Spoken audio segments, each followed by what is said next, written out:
for our last tutorial here.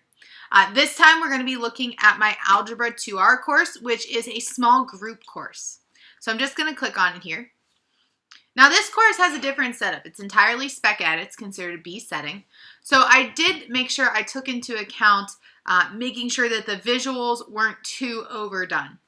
So you'll see I have a much more pared down classroom, and I do have my buttons still. And what I found is that the email Ms. H button wasn't super helpful. However, the check your mail was, so I did keep that. We have our Zoom link, extra help, home access center, clever, and then we have two things that we use a lot.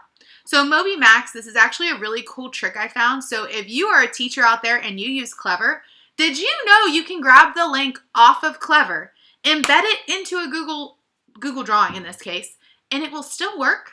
It'll take them through Clever to your website. So for me, I use MobyMax with this group all the time. It's where their homework comes from. And so I grabbed this link, I put it in there, and I was shocked it worked. I couldn't believe it. Really cool, actually. So yeah, now they don't have to even go to Clever to get to it. They can just click right here. The other thing I have is a link to this week's folder, and I do update that each week. So you'll see on my board, that's what I got going on there, and there's no buttons around the side, so it's a very scaled back. I do have my SLT underneath. And again, if you click on any of the days, it's going to tell you what's going on. This right here is actually just to the folder where all the past SLTs are. Now, as I scroll down here, you will see that I have some things going on.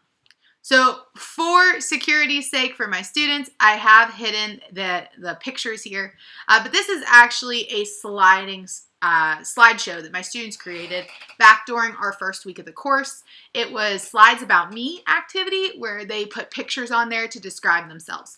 I took that slideshow and I animated it using the publish feature, and then I have embedded it on a page and made it show within the course so that they can always see, like, hey, here's my classmates, here's what we have going on with us. I also have my announcement button here just because if I want people using the app to be able to see the above section that I have worked on and use that for navigation, they do need to have that as a page. Down here, you will see folders that are going on. So based off of how the students are doing decides how many folders are out, but it's pretty straightforward. So I have future and past. And all I do is when the week is over, I dump it into this past materials folder and I dump it at the bottom because it really bugs me to have the most recent at the top.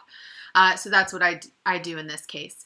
So if it's something that we're going back to, you know, like last week, we were going back to that week of February 15th because we didn't get through everything we wanted to. So I left it up there for that reason. But then all I have to do is go here to future materials and grab the folder that I created at the beginning and just toss it right back up here. So you can see there's always 3 folders there that if they want to come down here and navigate the folders, they can. Otherwise, it's pretty simple. So that is my Algebra 2 course for my small group. Again, really cool thing here is this MobyMax button that I have embedded using a Clever link, so it forces them to log in. They don't need any extra information. And the extra help is also to a Google form like the other extra help was. So I hope you enjoyed getting to check out this class. If you liked the video, make sure you like and subscribe. Have a good one, and I'm looking forward to showing you my last video.